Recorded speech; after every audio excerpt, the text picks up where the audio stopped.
The day America struck back. How 5-inch guns at Wake Island sank the first Japanese destroyer of World War II.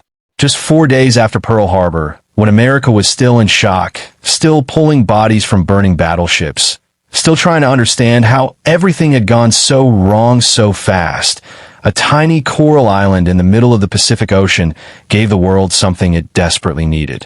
A moment of pure, defiant victory. A handful of United States Marines, armed with nothing but aging coastal artillery guns, stared down an entire Japanese invasion fleet. And when the smoke cleared, a Japanese destroyer was sitting on the ocean floor. Not damaged, not driven away, gone, sunk, broken in two by American gunfire at point-blank range, before the enemy could even set foot on the beach. It was December 11th, 1941. And on that morning, a gun battery manned by Marines on a remote coral island called Wake fired the shots that told the world America was not finished. America was not broken. America was fighting back. This is the story of the Battle of Wake Island and the sinking of the IJ, the very first Japanese surface warship to be lost in the entire Second World War. This is the story of courage, discipline, brilliant tactical patience, and the absolutely devastating power of 5-inch guns in the hands of men who refuse to quit. Pull up a chair, because this story is one for the ages. Let's start at the beginning. Let us start with the place itself. Wake Island is one of the loneliest spots on the face of the earth. It sits in the middle of the Pacific Ocean, roughly halfway between Hawaii and Japan, about 2,300 miles from Honolulu. It is actually a coral atoll, formed from the top of an ancient submerged volcano. 3 tiny islets make up the atoll: Wake itself, Wilkes to the southwest, and Peel to the north, all wrapped around shallow lagoon. The total land area, if you can call it that, is barely 2.5 square miles. There are no natural sources of fresh water. The soil is sandy and thin. For most of human history, nobody wanted to live there because there was almost nothing there worth having. But in the age of air power and oceanic strategy, Wake Island's location made it extraordinarily valuable. It was a stepping stone, a potential airfield, an outpost that could extend the reach of bombers and patrol planes deep into the Central Pacific. The United States had claimed the island back in 1899, but it had mostly been left alone. Pan American Airways used it as a stopover point for its famous China Clipper flying boats, those massive seaplanes that carried passengers across the Pacific in the late 1930s. Pan Am had even built a small hotel there, a modest little place for travelers stopping over between Hawaii and the Philippines. But as tensions with Japan grew through the late 1930s, and in 1940 and 1941, American military planners started looking at Wake Island with new eyes. They decided to build a proper naval base there.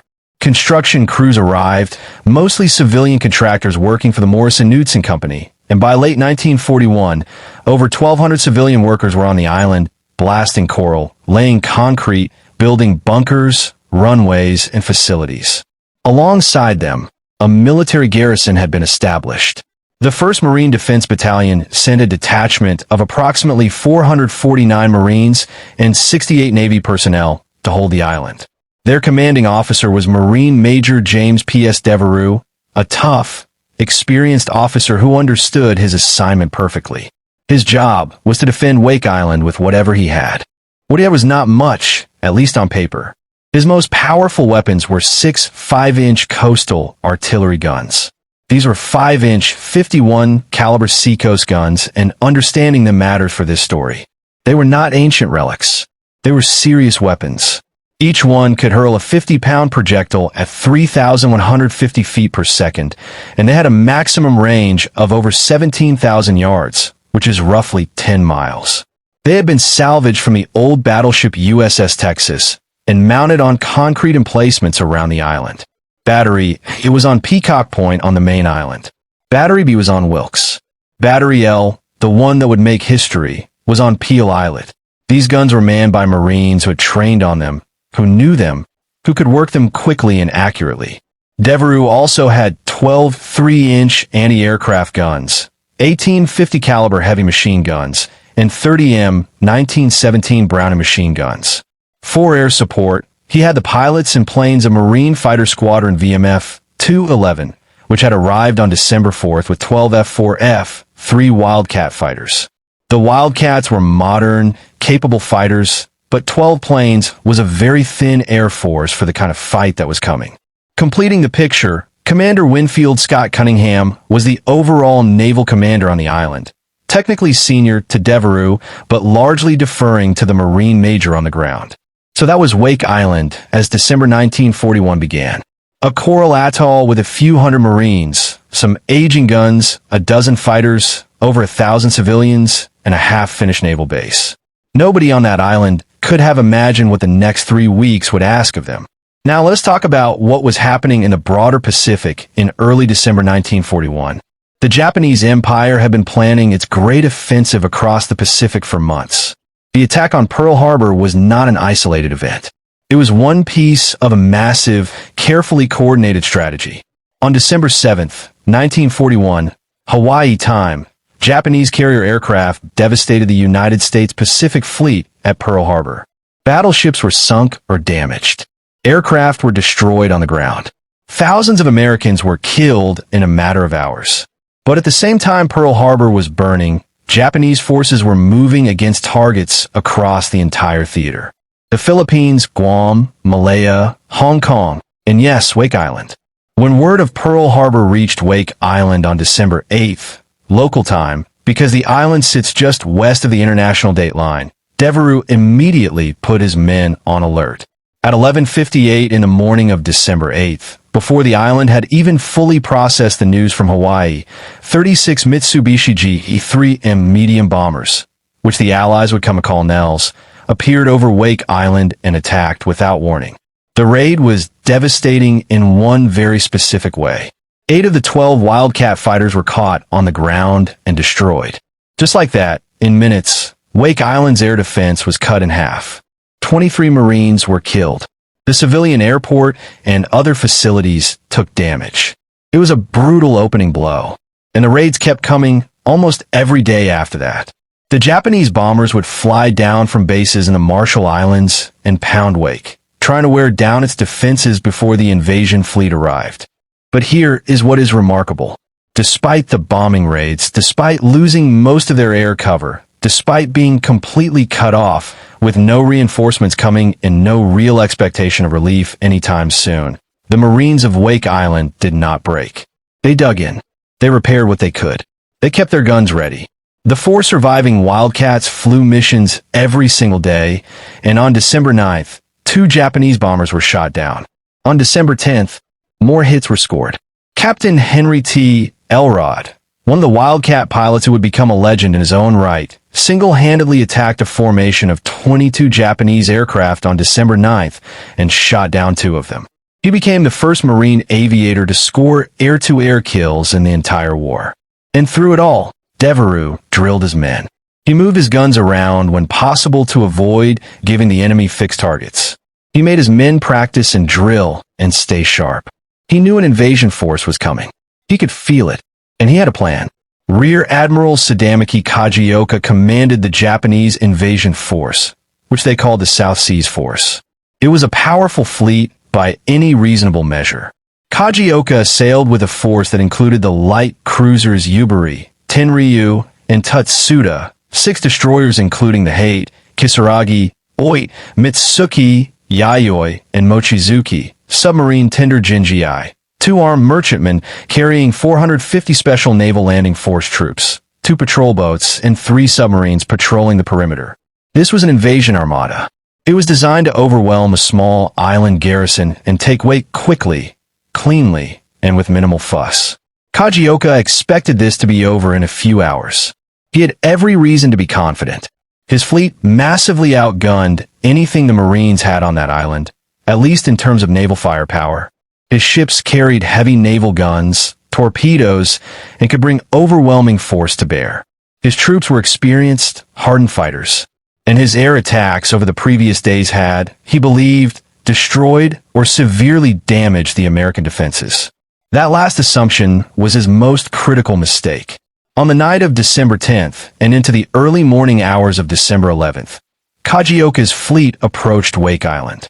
It was still dark when they arrived in the waters south and west of the atoll. The plan was to begin a shore bombardment, soften up whatever remained of the defenses, and then land the troops. At around 5:30 in the morning, while it was still dark, Japanese ships began shelling the island. And here is where WWII's genius showed itself most clearly. Nothing fired back. The American guns were silent. The Japanese ships shelled for a while, and when they received no response, Kajioka concluded that his earlier air attacks had done their job. He believed the coastal gun batteries had been destroyed. He ordered his fleet to close the distance to the island. They moved in closer and closer. The range dropped from over 9,000 yards to roughly 4,500 yards. Some ships got even closer than that. And still, nothing fired back from the island. Major WWII, standing with his men at the gun positions, was exercising what can only be described as iron nerve. He had told his men explicitly what he needed them to do. Hold. Do not fire. Not yet. Wait. His reasoning was exactly right. The 5-inch guns were powerful, but they were coastal defense weapons, not naval guns with radar-assisted fire control. To get maximum effect, he needed the Japanese ships to come in close. He needed them at a range where his gunners could not miss. He later wrote that the only chance his men had was to draw the enemy in close enough for the 5-inch guns to deliver crippling blows right from the very first shots. Can you imagine the discipline that required? Japanese warships were in plain view, bombarding your island, and your orders were to not fire back, to lie still, to wait. Every instinct in every man at those gun positions must have been screaming at them to return fire. And they held. They held because they trusted their commander. And WWII trusted his men. At around 6 o'clock in the morning, as the sky began to lighten and the Japanese ships continued their advance, WWII decided the moment had come. He gave the order. All 6 5-inch guns opened fire simultaneously. What happened next was extraordinary. Battery L, the gun battery positioned on Peel Islet, opened fire on the lead Japanese destroyer in its sector. The target was the Hate, a kamikaze-class destroyer built in 1928. The Hate was about 336 feet long, displaced around 1,400 tons, and was armed with 4 4.7-inch guns and torpedo tubes. By destroyer standards, she was a capable ship, but she had no armor belt to speak of. Destroyers were never designed to absorb punishment. They were built for speed, for torpedo attacks, for scouting. Against a ship like the Hate, a direct hit from a 5-inch shell was potentially catastrophic. The Marines of Battery L knew their business. At a range of roughly 4,000 yards, barely 2 miles, they opened fire and found their target almost immediately. The Hate was struck by 3 2-gun salvos, 3 sets of 2 shells each, fired in quick succession with devastating accuracy. Those shells found the destroyer's magazines.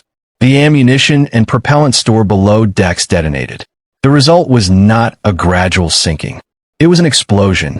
The Hate blew up. She broke in two. In full view of every defender on Wake Island who could see the water, the Japanese destroyer simply came apart and sank. The entire event took less than 2 minutes from the moment the shells hit. Of her crew of 168 men, only 1 survived. Think about that for a moment. The first shots of the engagement, and the Japanese lost a destroyer. The psychological impact alone must have been staggering, both for the Americans who witnessed it and for the Japanese sailors watching their companion ship disappear beneath the waves. The other gun batteries were equally busy. Battery A, commanded from Peacock Point, began hammering Kajioka's flagship, the light cruiser Yubari. The Yubari was a more substantial target, about 3,000 tons and 463 feet long, with considerably more firepower than a destroyer. She had real naval guns and real armor by cruiser standards. But the Marines were shooting well that morning, and Yubari took 11 direct hits from the 5-inch guns. 11 hits.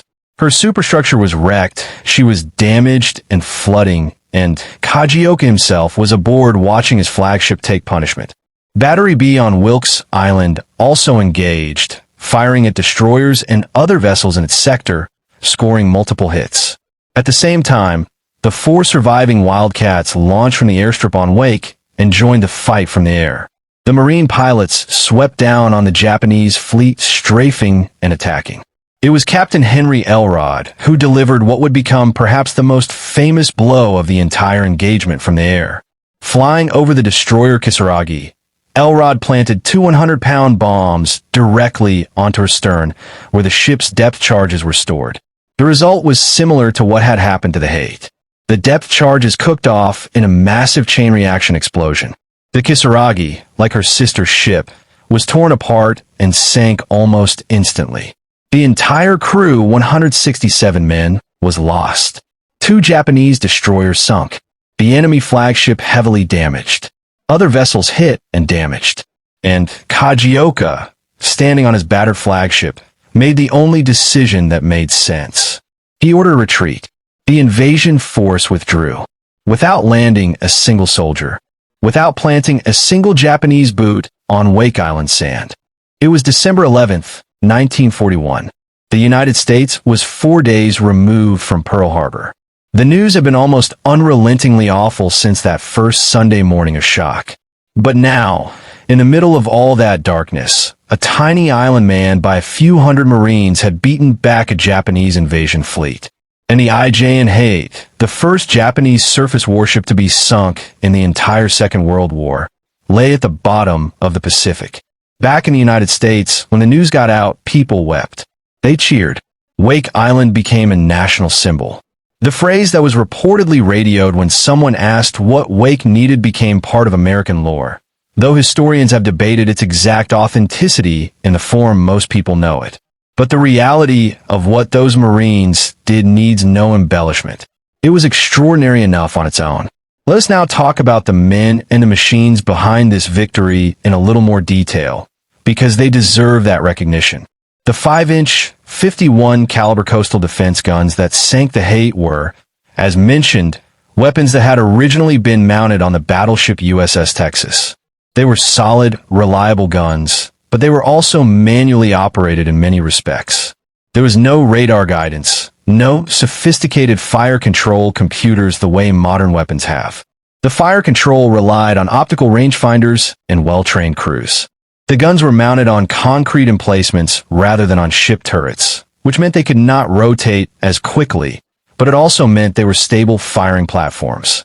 The men manning those guns were Marines from the 1st Defense Battalion. These were not raw recruits or weekend warriors. They were professional soldiers who had spent months on Wake Island training, maintaining their equipment, and preparing for exactly this kind of fight. When a moment came, their training showed. Battery L on Peel Islet was commanded by Lieutenant Woodrow Kessler. The battery sergeant was a man named Clarence McKinstry. These men and their crews had practiced relentlessly. When Devereux gave the order to open fire, they were ready. They found their range, they tracked the Haight, and they hit her again and again with terrible precision. The third salvo of shells found her magazines, and that was that. The restraint that Devereux demanded of his men that morning is worth dwelling on again. Military training is partly about building in controlled responses, about making soldiers do what needs to be done under stress rather than what emotion demands. But holding fire while enemy ships bombard you is a test of discipline at an almost existential level. The men at those gun positions could have been killed by incoming Japanese shells at any moment. They held anyway. They held because Devereux told them to, and because they understood that the plan required it. It also must be noted that the Japanese, despite their confidence and their superior overall strength, made a significant tactical error in how they approached Wake Island on December 11th. They underestimated the defenders. The bombing raids of the previous days had been effective in some ways, but had not destroyed the coastal guns. Kajioka apparently believed they had, or believed the defenders were too shattered and demoralized to offer serious resistance. That assumption was fatal for the Haight and her crew. There is a lesson there that runs through military history again and again. Never assume the enemy is finished until you have verified it with your own eyes. Never let confidence become overconfidence. The Japanese would make variations of this mistake throughout the Pacific War, and the Americans would eventually learn to exploit it. Now, the victory on December 11th was not the end of the story of Wake Island. Far from it. After the defeat of the first invasion attempt, the Japanese were embarrassed and angry. They had suffered their first defeat of the entire war at the hands of fewer than 500 Marines on a tiny coral island. It was a public humiliation, and they were determined to correct it. Over the following days, the air raids intensified. Japanese bombers came back day after day, hitting Wake hard, try to wear down whatever was left of the defenses. The 4 surviving Wildcats flew every day, and the pilots were exhausted, but they kept going. On December 12th, the day after the great naval victory, Lieutenant David Cleaver and Technical Sergeant William Hamilton shot down a Japanese flying boat, the first confirmed aerial kill for Wake Island's air defenses. The garrison was suffering, though. Ammunition was being expended. Aircraft were being damaged and lost. Men were being killed and wounded. And there was no relief coming. The American Navy had actually organized a relief expedition. Task Force 14, built around the carrier USS Saratoga, was sailing toward Wake Island with reinforcements, ammunition, fresh aircraft, and additional Marines. It was a genuine effort to save the garrison. But the operation was plagued by delays and overcaution. The task force commander, Rear Admiral Frank Jack Fletcher, was cautious about committing the Saratoga to waters where Japanese carriers might be lurking. At a critical moment, he delayed to refuel his destroyers. The delay was enough. On December 21st, American intelligence reported that 2 Japanese carriers, the Soryu and the Hiryu, both veterans of the Pearl Harbor strike, were in the vicinity of Wake Island. They had been sent specifically to provide air cover for the second invasion attempt. When this news reached Pearl Harbor, the order went out to the relief force to turn back. Task Force 14 reversed course. And on Wake Island, over 500 Americans, Marines, sailors, and the civilian workers who had stayed and fought alongside them were on their own. The second Japanese attack came in the early hours of December 23rd. This time, the force was much larger. Kajioka was back, and he brought everything he needed. 2 carriers with their air wing, additional cruisers and destroyers, reinforced landing troops. Over 1,500 Japanese Special Naval Landing Forces were aboard the transports. They came under cover of darkness and carrier air cover. The fighting was brutal and desperate. The Marines fought magnificently. Battery L and the other gun batteries opened fire again, hitting enemy ships and sinking some of the landing craft in the water. The Wildcats flew again until they were lost. Individual Marines held their positions far past the point of hope. WWII moved from position to position, trying to keep the defense together as Japanese troops broke through and took sections of the island. Commander Cunningham made the agonizing decision to ask for help, sending the message, "Enemy on island, issue in doubt," which became one of the most famous radio messages of the Pacific War. By the morning of December 23rd, it was over. Outnumbered, out of ammunition in many positions, and with no prospect of relief, WWII walked out under a white flag. Wake Island fell. The Marines, sailors, and many of the civilian workers became prisoners of war. The prisoners faced a long and brutal captivity. Many did not survive.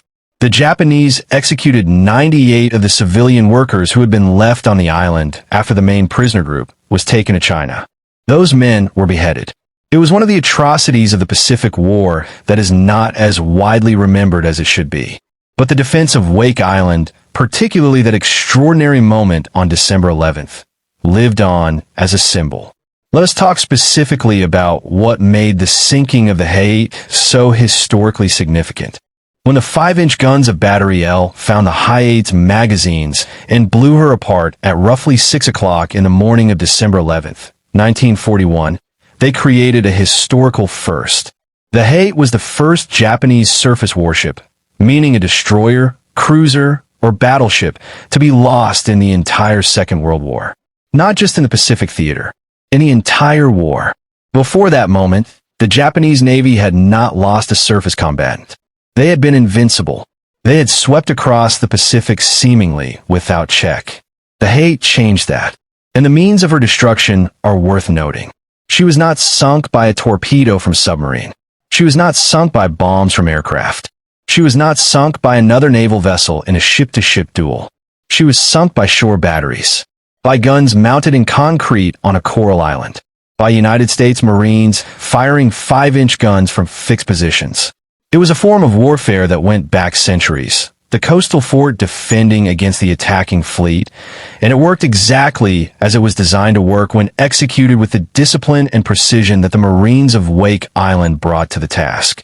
The Kisaragi, the second destroyer sunk that day, went down shortly after, courtesy of Captain Elrod's bombs detonating her depth charges. 2 destroyers lost, the flagship damaged, dozens of other hits across the fleet, and not a single Japanese soldier had stepped ashore. The entire invasion force turned around and went home. In the broader context of December 1941, when everything seemed to be going wrong for the United States and the Allies, when the news was a relentless cascade of retreats, disasters, and defeats, the news from Wake Island was an electric shock of encouragement. Pearl Harbor, the fall of Guam on December 10th, the sinking of HMS Prince of Wales and HMS Repulse on December 10th by Japanese aircraft, the continuing bad news from the Philippines. And then suddenly, Wake Island, a tiny outpost, massively outnumbered, stood firm and bloodied the Japanese fleet. Let's talk about the individual people whose courage made this possible, because history is ultimately made by human beings, not by statistics. Major James P.S. Devereux is the architect of the December 11th victory. His decision to hold fire, to let the Japanese come in close, to exercise patience under fire, was the decision that made the whole thing work. If Battery L had opened fire at extreme range, the chances of scoring those decisive magazine hits on the Haight would have been much lower. Devereux understood instinctively and professionally that his weapons needed range advantage to be decisive, that surprise combined with close range would multiply their effectiveness enormously. He was right, and his men had the discipline to make his plan work. After Wake Island fell, Devereux spent most of the rest of the war as a prisoner of the Japanese. He was held in Shanghai and later in Japan itself. He survived and returned home after the war. He was promoted and received numerous decorations. He later wrote a book about his experiences called The Story of Wake Island, published in 1947. He served in the Marines until 1948 and remained a respected figure in the Corps for the rest of his life. Commander Winfield Scott Cunningham, the overall naval commander on Wake, shared the burden of command and the anguish of the final decision to surrender. He also survived captivity and returned home. He wrote his own account of the battle in a book called Wake Island Command. Captain Henry Talmadge Elrod, whose airstrikes contributed so much to the victory of December 11th, is perhaps the most celebrated individual figure of the entire Wake Island story. After the first invasion was repelled, Elrod continued flying and fighting until he had no more aircraft. When Wake Island's air defenses were finally extinguished, he took up a rifle and fought as a ground soldier during the desperate final battle of December 23rd. He organized beach defenses, directed his men under fire, and kept fighting until he was killed. He died on December 23rd, the last day of the battle, fatally shot while protecting his men who were carrying ammunition to a gun position. Henry Elrod was posthumously awarded the Medal of Honor, the first Marine aviator in the Second World War to receive that honor. The citation praised him for his aerial attacks on December 11th that contributed to sinking the Kisaragi, and for his courage and leadership during the final ground battle. He was 36 years old when he died. The Marines at the gun batteries themselves, the men who actually pulled the lanyards on December 11th, served their country at one of the most consequential moments of the early Pacific War. Most of them became prisoners of war. Some did not survive captivity. Their names are not as widely known as they should be, but their steadiness under fire, their trust in their commander, and their skill at their guns are part of the reason the United States Navy still has a tradition of naming ships in honor of the men and the actions of Wake Island. Now, let us step back and put all of this in the context of the broader Pacific War, because Wake Island December 11th did not happen in isolation. The early months of the Pacific War were dark for the Allies. Japan's initial offensive was breathtaking in its scope and speed. By February 1942, Singapore had fallen. The Philippines were in their death agony. The Dutch East Indies were being overrun. In naval terms, The Allies were losing surface ship after surface ship in a series of devastating engagements. The Battle of the Java Sea in late February 1942 saw a combined Allied force of American, British, Dutch, and Australian ships essentially destroyed by Japanese naval power. The USS Houston, HMS Perth, HMS Exeter, and many other vessels were lost in those weeks. Against that backdrop of defeat, the moments of early Allied success stood out all the more brightly. And Wake Island was the first of those moments. The wake of December 11th also demonstrated something that American planners and tacticians would absorb and build upon. The 5-inch gun, which was the standard armament of American destroyers and destroyer escorts throughout the war, was a capable and lethal weapon when employed properly. The success at Wake Island showed what accurate, disciplined fire from that caliber weapon could accomplish, even against moving naval targets at relatively close range. American destroyer crews throughout the Pacific War would continue to rely on the 5-inch gun as their primary weapon in surface engagements, and their skill with those guns would improve dramatically as the war progressed. The engagement also demonstrated the importance of patience and fire discipline in naval and coastal defense scenarios. The impulse to fire at maximum range as soon as an enemy appears can actually reduce the effectiveness of a defensive action. Holding fire, letting the enemy come in close, and then delivering a crushing first blow is a technique as old as warfare itself, and it was executed with textbook perfection at Wake Island. There is one more dimension of this story that deserves careful attention, and that is what the Battle of Wake Island meant to the American home front. By December 11th, 1941, the American public was in a state of shock and profound anxiety. The attack on Pearl Harbor had done enormous psychological damage. People were frightened. The Pacific Fleet was crippled. Japanese forces seemed unstoppable. On December 10th, just the day before Wake Island's 5-inch gun spoke their defiant message, came the shattering news from the South China Sea. The British battleship HMS Prince of Wales and the battlecruiser HMS Repulse, two of the most powerful warships in the Pacific, had been sunk by Japanese air attack. No battleships, no cruisers, no fighter cover could save them. The lesson seemed to be that air power had made traditional naval power obsolete, and Japan owned the skies. And then came Wake Island. A handful of Marines on a coral speck in the ocean had held off a Japanese invasion fleet. They had sunk 2 destroyers and driven the rest away. That news went out over the wire services, and it hit American cities like a wave of relief.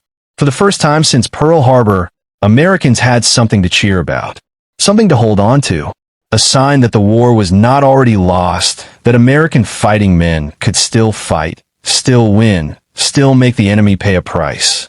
The phrase attributed to the Wake Island garrison in those days, the defiant message that various sources report differently, but which captures the spirit of the moment, became part of American wartime lore almost immediately. Hollywood made a film about Wake Island in 1942, rushing it into production and release to capitalize on the public's hunger for stories of courage and resistance. The film was nominated for 4 Academy Awards. The men of Wake Island had given America something precious in its darkest hour. Not just a tactical victory, not just 2 sunken destroyers and a battered cruiser. They had given America the knowledge that it could fight back, that the enemy could be hurt, that courage and skill and discipline could overcome even a massive numerical disadvantage. The Japanese hate herself deserves a moment of consideration before we bring this story to a close. She was a kamikaze-class destroyer, completed in 1922 and commissioned in 1925. She had served the Imperial Japanese Navy for 16 years before she sailed toward Wake Island as part of Kajioka's invasion force. Her crew of approximately 168 men were naval professionals, trained and experienced. They had no particular reason to expect what hit them on December 11th. They believed they were part of an overwhelming force attacking a beaten and demoralized garrison. They closed the island alongside their squadron mates, and then, from the shore that was supposed to be silent and broken, 5-inch shells tore into them with no warning. The explosions in the high-8 magazines were catastrophic. There was simply no time to respond, no time to maneuver, no time to do anything. The ship broke apart and went down in less than 2 minutes. Of the entire crew, one man survived. His name was Petty Officer First Class Ichiro Shimizu, and he was picked up by a Japanese ship later that day. He was the sole witness from the High 8's crew to what had happened. The rest, 167 men, went down with their ship. The wreck of the Haight presumably still lies somewhere in the waters off Wake Island, although as of this recording, it has not been definitively located and surveyed. She is a war grave, the tomb of 167 Japanese sailors who died in the first minutes of the first surface naval engagement between American and Japanese forces in the Second World War. We should also acknowledge the broader legacy of Wake Island for the United States Marine Corps. The Corps had always had a proud tradition, but December 1941 added something new to that tradition. The defense of Wake Island, and particularly the extraordinary victory of December 11th, became one of the defining stories of what Marines could do when they were properly led, properly trained, and given the chance to fight on their own terms. The image of the small garrison holding out against overwhelming odds, inflicting disproportionate losses, and refusing to give up without making the enemy bleed for every inch was entirely consistent with the culture that the Marine Corps had been building for decades. Wake Island took its place alongside the halls of Montezuma and the shores of Tripoli in the Marine Corps' gallery of defining moments. It is referenced in the Corps' history to this day. The men who fought there are honored, and the actions of Battery L, which sent the Haight to the bottom and made naval history, remain a point of particular pride. The Marine Corps has named a ship in honor of the Battle of Wake Island, the USS Wake Island, a Casablanca-class escort carrier commissioned in 1944. It is one of many ways the Navy and Marine Corps have honored the memory of what happened there. Let's also talk about what happened to the men who survived Wake Island as prisoners of war. After the island fell on December 23rd, most of the military and civilian personnel were transported to prison camps in China, primarily to Wuzhong and later Qiangwan near Shanghai. The conditions were harsh, the food was inadequate, and the treatment by Japanese guards ranged from indifferent to brutal. Some prisoners were beaten. Some died of disease and malnutrition. Major Devereux and Commander Cunningham were held separately from their men for much of their captivity, which added to the isolation and difficulty. As the war progressed, and it became clear that Japan was losing, the conditions for American prisoners generally worsened. Some of the Wake Island prisoners were moved to camps in Japan itself, and they had to endure the desperate final year of the war under increasingly harsh conditions. The 98 civilian contractors who had been left on Wake Island after the main group was transported to China faced the worst fate of all. They were kept on the island as laborers, helping to build Japanese fortifications. In October 1943, following an American air raid on the island, the Japanese commander apparently became nervous about the presence of potential witnesses or American sympathizers. He ordered all 98 civilians executed. They were bound and machine-gunned on the beach. One man, known only by his prisoner identification number 16, escaped into the ocean. He was recaptured, and the Japanese commander himself beheaded him with a sword. The execution of the Wake Island civilians was a war crime, and the responsible Japanese commander, Rear Admiral Shigematsu Sakaibara, was tried after the war, convicted, and executed in 1947. This tragedy adds a deeply somber note to the story of Wake Island. The garrison's heroic resistance, the sinking of the Haight, the repulse of the first invasion, all of it came at an ultimate price that included not just the deaths in battle, but the suffering of those who survived the battle only to endure years of brutal captivity. As we come toward the end of our story, I want to bring it back to the moment that started it all. That morning of December 11th, 1941, the Japanese fleet moving in the gray Pacific dawn. The Marines at their gun positions, hearts hammering, every instinct telling them to fire while the enemy was approaching, while the shells were landing around them. And Devereux's order holding them in place. Wait, not yet. A little closer, a little more. And then the moment Devereux judged was right. The command given, the guns firing, the Haight hit, the explosions, the ship breaking apart, the cheers from the defenders, quickly silenced by a sergeant's shout to get back on the guns. The Kisaragi going down from the air. The Japanese fleet turning away. There is something almost cinematic about that morning, but it was not cinema. It was real.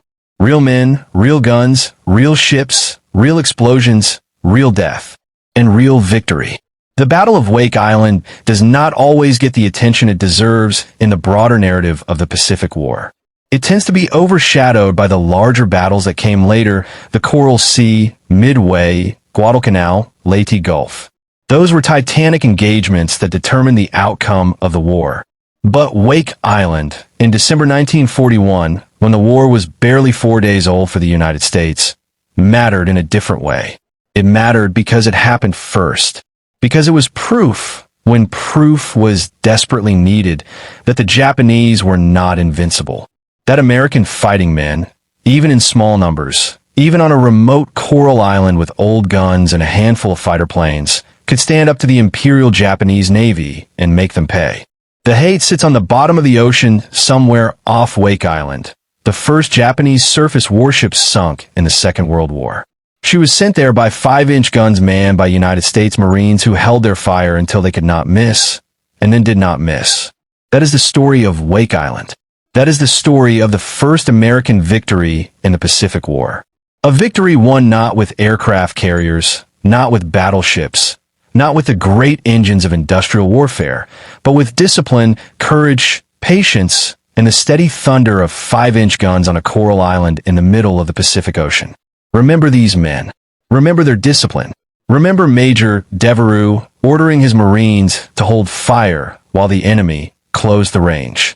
Remember the Marines of Battery L, sighting in on the Hate, squeezing the trigger, and watching the ship explode and break apart before their eyes. Remember Captain Elrod flying his Wildcat into a sky full of enemy aircraft and sending the Kisaragi to the bottom with 2 well-placed bombs. Remember Wake Island, because for one brief, extraordinary morning in December 1941, a tiny American garrison at the edge of nowhere looked out at an enemy fleet and said, in the most direct way imaginable, "We are not beaten. We are not finished. Come and get us." And the enemy came, and the enemy paid. That is what 5-inch guns and United States Marines can do. Thank you for spending this time with us today. If this story moved you the way it moves everyone who learns it in its full detail, please share it with someone who needs to hear it. And remember, in the darkest moments, history reminds us that courage is always possible. Even on a 2.5 square mile coral island in the middle of the Pacific, surrounded by enemies, cut off from help, with nothing but your training, your guns, and the men standing beside you. The men of Wake Island showed us that, and history will not forget them.